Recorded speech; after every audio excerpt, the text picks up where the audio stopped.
Quick aside, everybody, before we get into the actual content, I was accepted into the Phobies Content Affiliate Program, the content creator program, you might call it. Shout out to the Phobies team, and thank you for that. But the reason I'm telling you, everybody out there, dear viewer, dear listener, is to let everybody know that I do receive some compensation from the Phobies team as a result of being part of that program.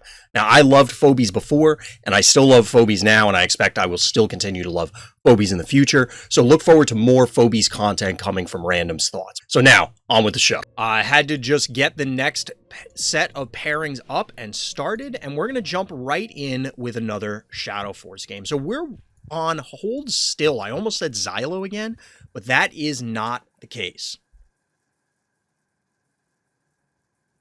Now, Shadow Force, as mentioned earlier, is virtually a permanent resident at the top of the ladder. McG here, we have not seen up to this point, to my knowledge. I don't believe we've done any game reviews, and we haven't done any, obviously, any Fright Nights. It's the first time that we're seeing McG here on Fright Night. So we'll see how this game breaks down, what the players elect to do. Now, McG is going with a more standard opener for this map, get that Gravedigger online.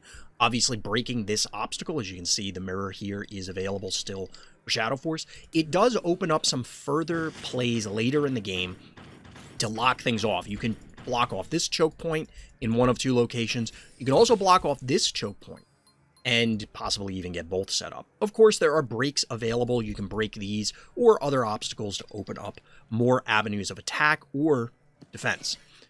But in the meantime, Shadow Force is supplementing their team with a Hevo to go along with some high mobility Murder Wing and some 1 keys, 6 keys available for each player. We'll have to see what happens.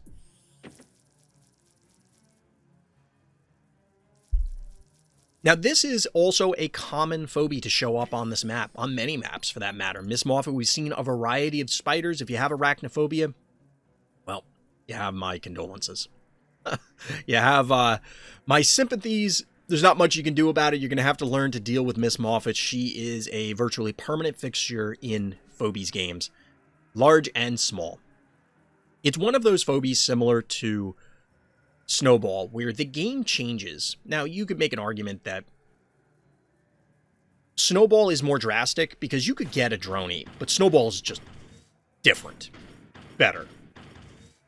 If you get an Octonaughty, it's very similar to Miss Moffat, but Miss Moffat will allow you, if you haven't had the fortune of opening any impacts, you will get this as a stress reward and will immediately reshape how you look at the game. Anybody who has it can tell you that the ability to yoink is the better of the displacement options. Pulling your opponent towards you as opposed to pushing them away is almost always better. It is more difficult to try and take advantage of a push rather than a pull. That's not to say that a push displacement is bad, but setting up the yoink means that likely you are doing it from a safe position. Even if you're not, you're pulling them out of position into a safe one. You can, of course, dictate your opponent's movements similar to pushes around abyss tiles or even just generally around the map, because then the rest of your forces suddenly collapse and eliminate whatever was previously there. Now, both players are playing it a little cautious, not claiming this middle point just yet. They, of course, can. There are plenty of options available with these 1 keys. The 1 key trading war is right now favoring Shadow Force. They, of course, have 2 1 keys on the board and can end up with the panic point advantage. But we'll see how this goes. We'll see how this goes.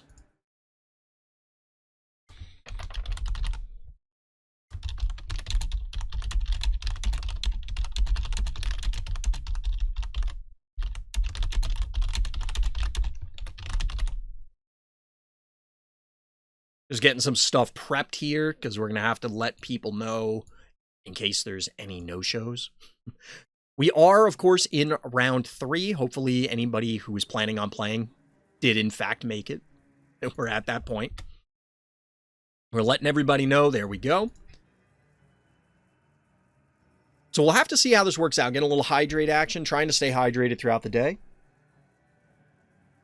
That extra caffeine, I can definitely feel it coursing through my veins, and a little bit of dry mouth. So gotta stay hydrated. But the yoink advantage, getting back to actual phobies. You know, there should be a dry mouth phobie. Do we have... Yeah, we have Smiley has halitosis. I was going to say, do we have like a bad breath phobie? But we do, in fact, have a bad breath phobie in the form of Smiley. Getting a ping in Discord, just checking. All right, getting results already. Some quick victories going down.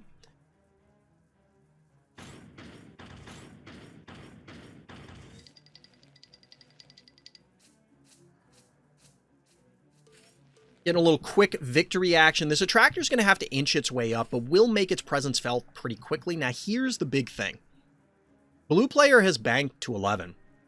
Orange player has 0 keys available. So, I don't know offhand what stress level our blue player is. Will we see an Akira? Will we see a Hevo? A Chuck? Smother Mother? Dozer? I don't know. It was the next big thing I thought of. We're not going to see a Dozer. Well, I mean, I guess it's not impossible, but let's not be ridiculous. Let's not be ridiculous.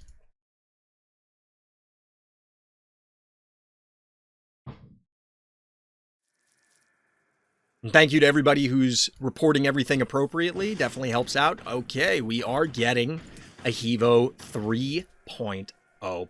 Big ol' threat. Do have 2 yoinks, but the clustering on this map can get a little complex. This additional follow-up, so here's the thing. Getting this 1 key online, of course, means you're going to be able to recap this, maintain the panic point advantage. There's already a yoink available. So the positioning for Shadow Force is going to get complicated because you both can't cluster, and you're running the risk here of getting yoinked if you spread out. Either just yoinked into a pit, but that one's obvious, or you get yoinked and pulled out of position. For example, here, this can pull this spider here, or I guess the Hevo, or even the Murder Wing, which I anticipate will move, but there are some potential deaths or significant damage that could go down onto a number of these phobies. What I expect will happen is we'll probably see a kill here, and then the batch will just retake, and we're into the 1 key trading war. This buys Shadow Force a little bit of time to try and figure out what the answer is going to be to that Hevo 3.0. And chat, you're going to have to let me know, what do you think is the answer to this Hevo? Is this Hevo going to dominate the game? Now remember, level 1s, for everybody out there in YouTube land, which by the way, if you're watching this on YouTube and you're interested in Fright Night, hit up the Random Thoughts Discord, or of course the live stream. Links for that are down there by that like and subscribe button in the description. They're always there. They're always there. So check them out, help me out, and support Phobies. Shout out to the devs. I'm, of course, part of the content affiliate program. They do give me stuff for participating in the content affiliate program, namely in-game coffee, and they are helping support by providing prize support for this particular event.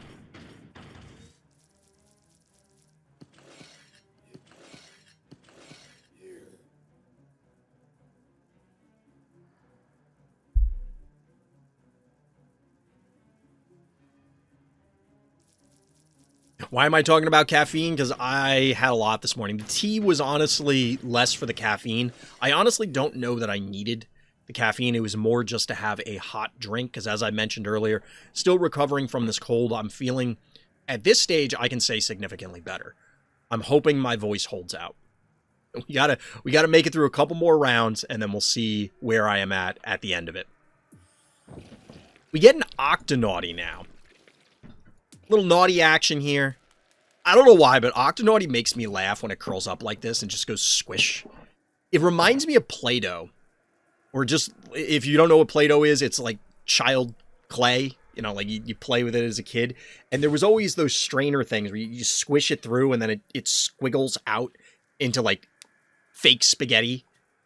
Although there was always that kid who took it to pretending a little too far and ate it like regular spaghetti. Because inevitably there's that kid. Spoiler alert, it wasn't me. I would be honest with you, Chad, if I was eating the Play-Doh. I would tell you. But that's what it reminds me of. When you click on it, it does this. It just makes, in my head, it triggers a core memory of Play-Doh when I was a child. Ooh, we're getting the aggressive push here. We're getting the aggressive push. Our orange player willing to risk, honestly, multiple deaths here. So I expect this Octonaughty to probably... Well, actually, no. This Contortio will protect the Hevo. How is it going to protect the Evo? Because otherwise, Octonaughty could slide in here. Excuse me. Yoink this, probably end up in the pit, and then we're going to get an invasion from the Evo. And the Evo likely, Evo 3.0 that is likely safe from the attractor, given that double pulls are not online. But we get Rambolina, chat. That's not something you see every day. We are getting some unique Phobies here in the form of Octonaughty. The rest are pretty standard. But Rambolina absolutely is breaking the mold here. It's not something you commonly see. I was a big proponent of Rambolina when I first unlocked it. And then it's, for the most part, fallen by the wayside. I'm not going to lie. It's fallen by the wayside for me in a lot of games. Just not as impressive as I'd like it to be. Now, this is a cool play. Our blue player making a really cool play with the block here to get double hits, don't have to move, and keeps the Evo safe. This is actually a really cool play. Now, there is an opportunity for Shadow Force to make a good counter here. You could, of course, boop multiple things. You can slide this up to get a hit. You could get a yoink. The yoink would, of course, risk the counter yoink from Octonaughty, but that was a great heads-up play. A great heads-up play.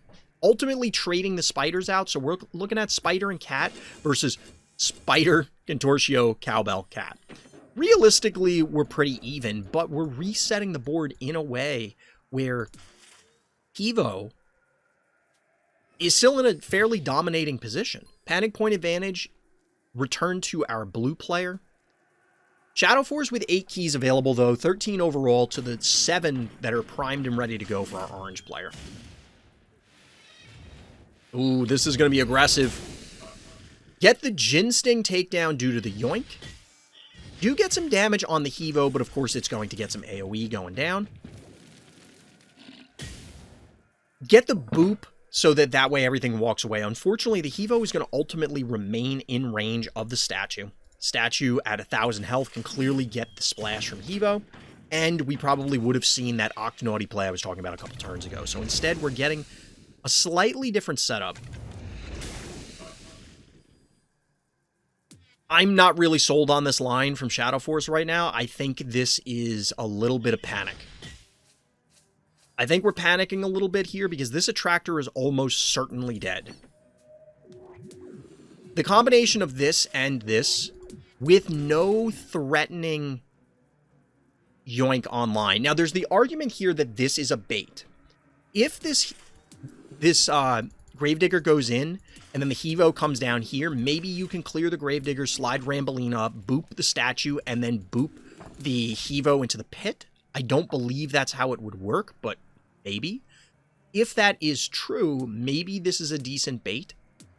But I anticipate we're going to get a dead attractor and some threatened other Phobies.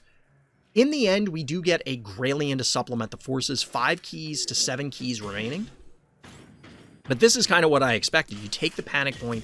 This Evo is just plainly not in danger. The push in, and we're looking at a really, really tough climb for Shadow Force here. This is going to be a difficult hole to get out of. You have a Evo 3.0 threatening your heart. The displacement advantage is in favor of your opponent for the most part. You get the yoink. You have a boop.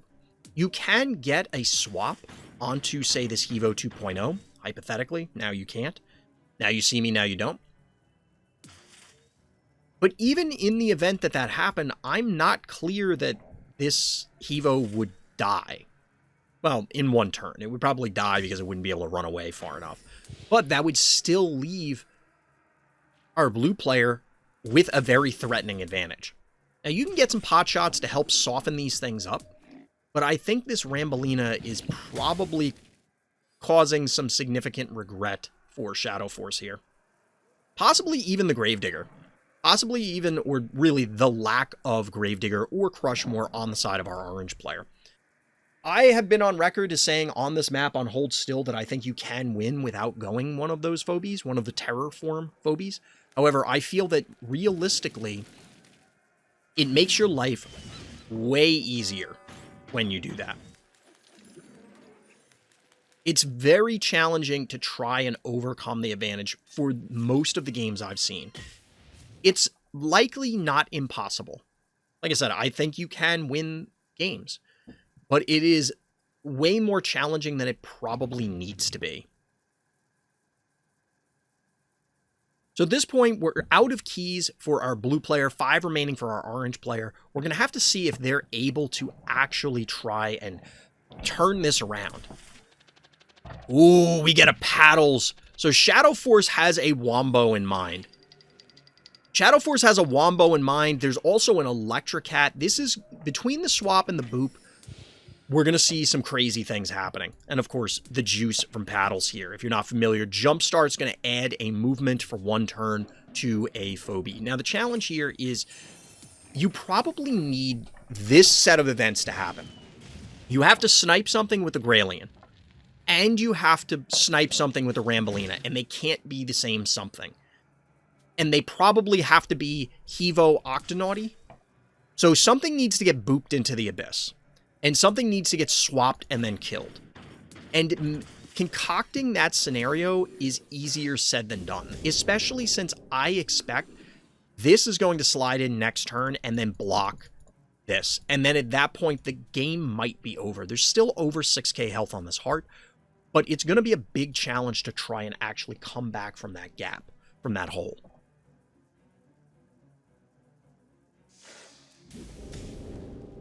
Situation looking bad, need a terraform ability. I would agree, Yonda.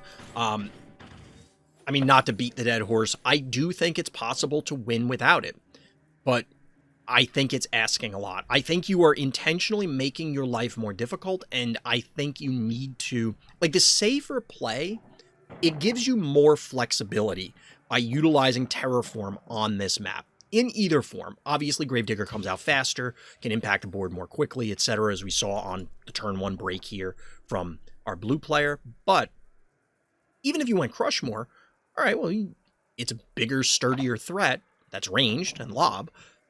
So therefore, you can still do the same thing, just it comes online a little slower. That's not the end of the world. When you are just lacking both entirely, it's challenging. And ironically, this 55 health statue is still causing problems for Shadow Force. Why? Because you could juice this Grailian and it ends up here. You could have swapped this. Would it have mattered? Probably not, because you're not connecting with enough things. This is where Shadow Force has to be really patient and try and predict the next 2 to 3 moves from our blue player. If you can and predict them appropriately, I believe there is a line here to take this game and put it into our orange player's pocket. The challenge, of course, is I'm not sure you can do that easily or quickly. You have just under 6k health. You're no longer going to be taking panic point damage, but this Hevo can now lob and damage this Rambolina. Or, of course, we could get a Yoink to here. Evo. Gravedigger will not be able to connect, so it's really just going to be the Yoink damage plus the Hevo. Maybe a second Hevo. Because I do not believe that this would be able to switcher you across the Abyss. I'm pretty sure that doesn't work, but that has not come up to this point that I'm aware of. Just checking the timer here in the round, chat.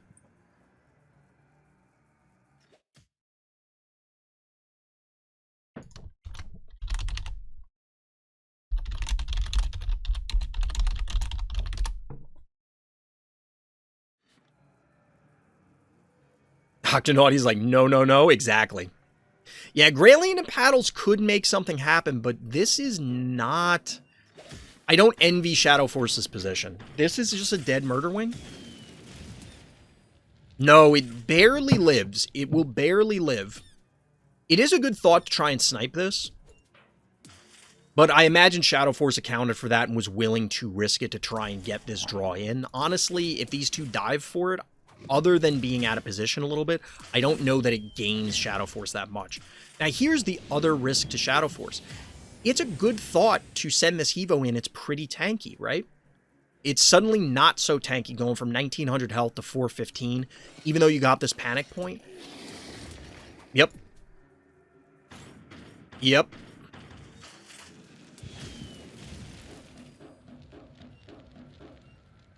A couple turns ago, one could state that Shadow Force needed to play perfectly in order to take this game. And even under perfect circumstances, there's an argument that it would not be possible for Shadow Force to win the game.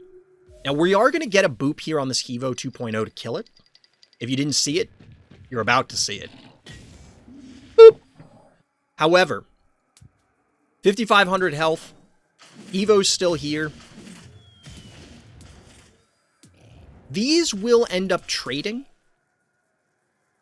Realistically, these will end up trading if this Octonauty stays, which I think would be valuable for our blue player. Okay, never mind. Shadow is electing to just hit and run. I don't think I would rotate it that... Well, if you rotate it this way, it's still in range. So the movement juice is still live for the paddles, but similar to the Rambolina, I'm getting the sense that this has been a very disappointing phobie thus far for Shadow Force, unless they still have something in mind.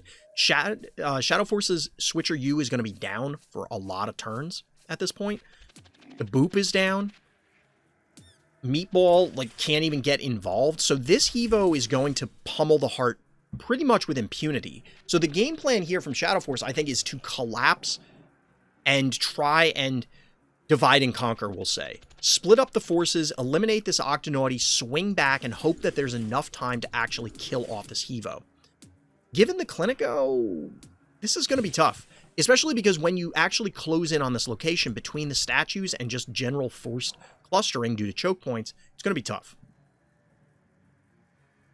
It's going to be tough. Octonauty has elected to just get the hell out of Dodge, not interested in this fight any longer. I'm telling you, we really, shout out to the devs, but we really need to get permanent health bars when we're observing games, or at least the option to do it. It would be preferable to have an option. That way we could always see what's going on. It's good to be able to click on this, but it would be nice to be able to have it up so that we can get the better sense of what's going on.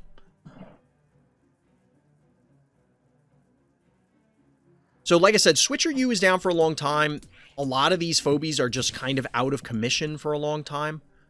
There is an occupiable space here for Murderwing, but I don't think there's any way to not get tagged by the Hevo and connect with this Gravedigger. So this is a lot of damage. 800 a turn from this, and even more coming down from this Hevo after that. This is going to be rough. This is going to be rough, especially because this Hevo is effectively out of the game. This Hevo doesn't exist in this game for the most part. The Yoink will be live, but it's going to necessitate a Hevo retreat. I think this Hevo coming in this position is a bait to try and draw our blue player away from their heart.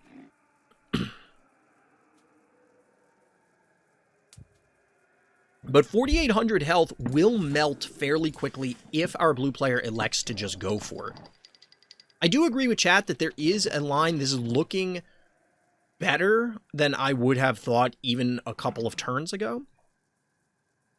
But you do still need to play very tight. There are not a lot of mistakes for either player, that is. Neither player can realistically make many mistakes at this point. The game will end on the spot with the first egregious mistake. So they're both being very cautious. Are we seeing the first Shadow Force mistake, or is this a bait? Oh, no. Yoink is live. Yoink is live. Is this worth it? Is this worth it? 415, 450. This Hevo will die accidentally. There it is. That might be the ball game. 3,300 health. I don't know that our orange player can kill this Hevo, let alone Hevo and Gravedigger. Potentially also Clinico, because Clinico can slide in for more damage. Actually, Clinico is going to be a body block here for the Gravedigger. Clinico is going to be a body block for the Gravedigger. Now I'm waiting for chat to catch up in real time since they're on a delay. Actually, so this gets a solid electrical damage hit. Although, obviously, the, excuse me, the Electric Hat is out of position because it had to play it safely. Switcher U still has 2 turns to go live.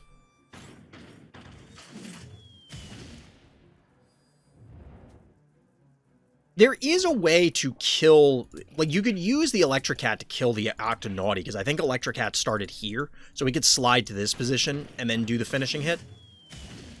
4-1 panic point advantage, 5k health, 33 for our orange player, but like, this is a lot of damage that I just don't know if there's enough damage to clear it out quickly enough. For example, Hevo can target this statue, beat up both of these, get a Clinico hit real quick.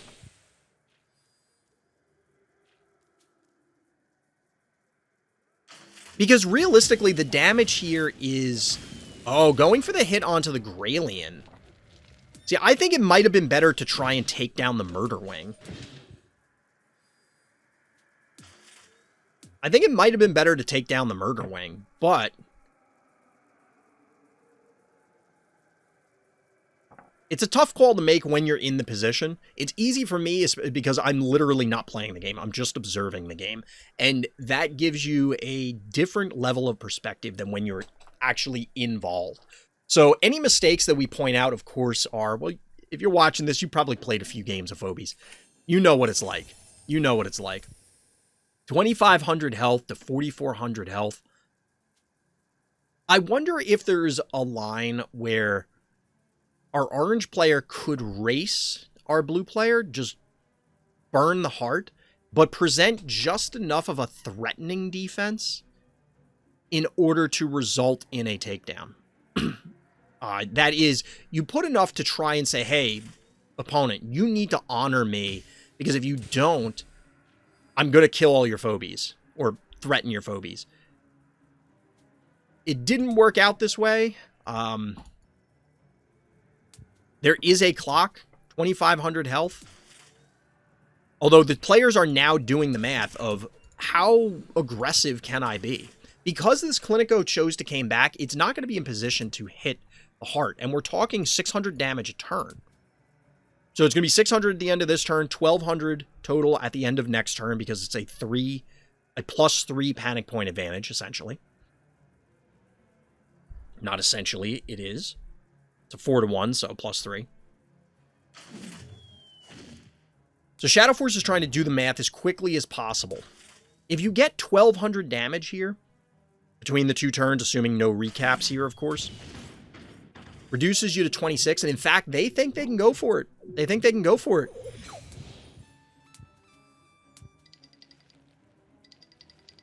I think this is an appropriate play. Body block. Oop. They're not going for it. They changed their mind. I don't know about that. We'll see how this turn ends up. I don't like this because this means that, like we said earlier, the Hevo can kill this, but then again, maybe pulling the Hevo off with this bait is sufficient, because the Murder Wing and the Gralien are not going to die from a single hit. They require 2. The Hevo, however, will die in a single hit from the Hevo 3.0, but maybe that's fine. Because, again, the gamble is they come after me, they're dead. 1,400 health, 800 coming from this. Of course, much more damage.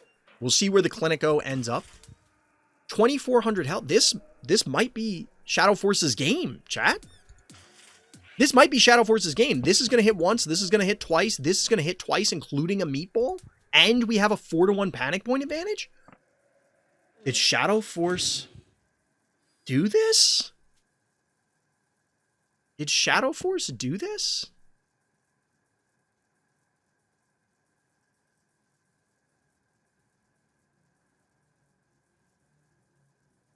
The real question is going to be, and I'm not going to do this math right now, but if I think a concession came in.